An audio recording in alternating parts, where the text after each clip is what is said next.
আল্লাহ ডাইকা হইলেন আল্লাহর ওলি শাহজালাল নাম যার শোনে ডাইকা হলেন আল্লাহর ওলি শাহজালাল নাম যার শোনে সুরমা নদী পারে হলেন তিনি সুরমা নদী পারে হলেন তিনি যাইন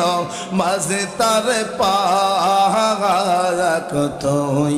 আমারে ডাকে রে বন্দা তো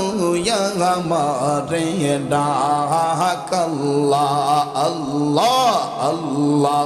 আল্লাহ আল্লাহ আল্লাহ ও নবী দু জাহান তোমায় না দেখিলে বাঁচে